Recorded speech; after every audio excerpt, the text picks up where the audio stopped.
All right, welcome to The Explainer. Today, we're diving into the pretty wild story of a company that you could say stumbled into becoming the absolute king of the AI revolution. So, let's just kick things off with a question that honestly would have sounded completely crazy just a couple of years back. Could a company that makes stuff for video games actually take down Apple? Well, today, that's not so crazy. It's a real conversation happening in tech. And to get why, we've got to look at the numbers. Okay, so check this out. $2.2 trillion. That's Nvidia's market value. That puts them as the third most valuable company in the world. They've blown past giants like Google and Amazon, and now they're right on the tail of Microsoft and Apple. And the growth? I mean, it's been absolutely explosive.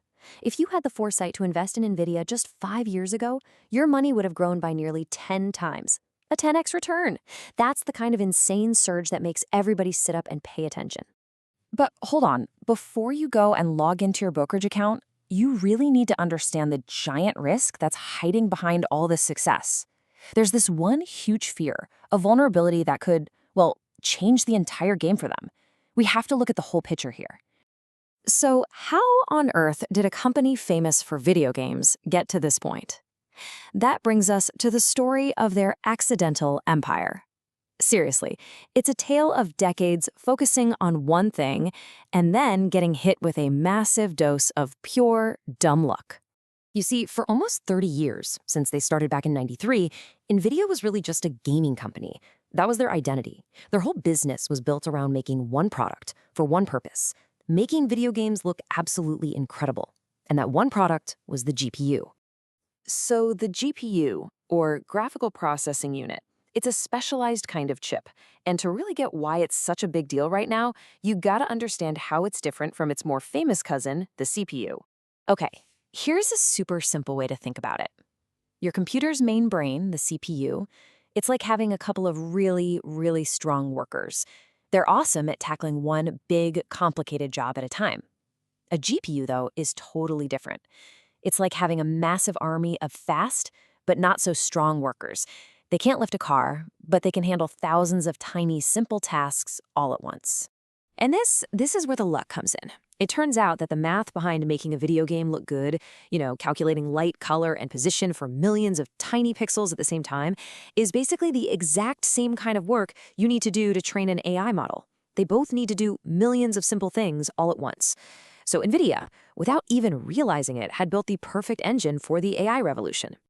And you can see this pivot so clearly in their revenue. I mean, look at this. For years, gaming was the whole story.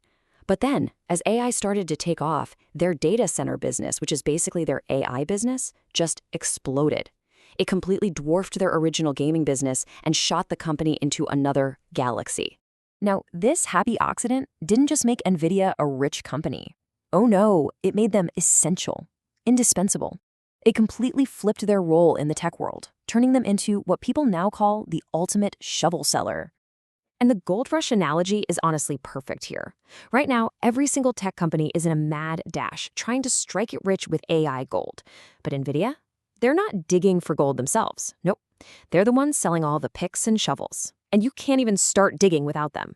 So who is lining up to buy these shovels? Well, basically everyone. We're talking OpenAI, the folks behind ChatGPT.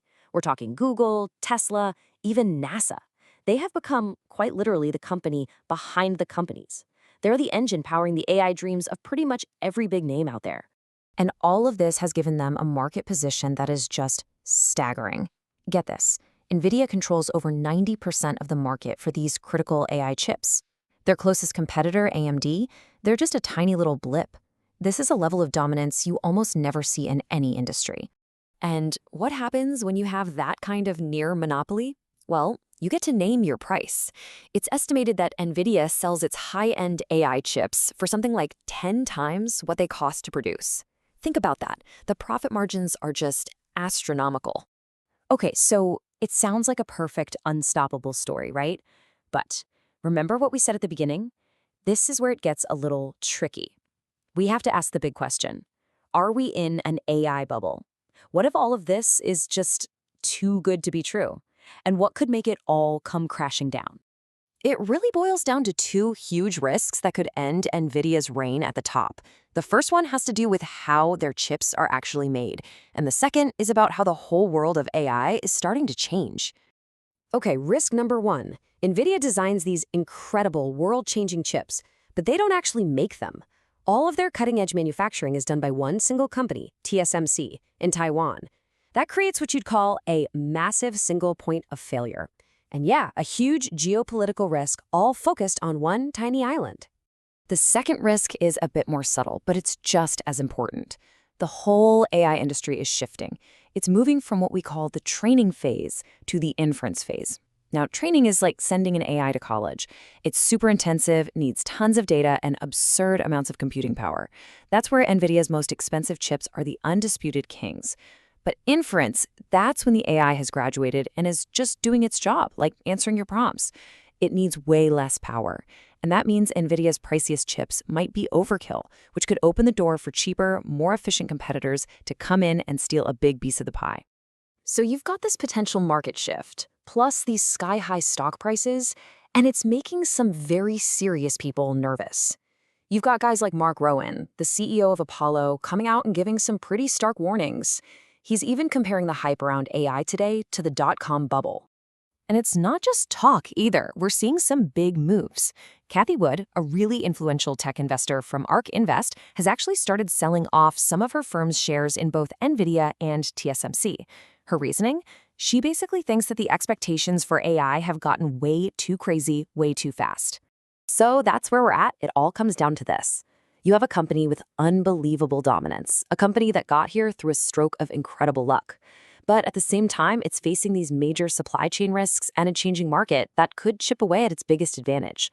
So the question for you to think about is this amazing story just getting started? Or are we all watching a historic bubble that's just about to burst?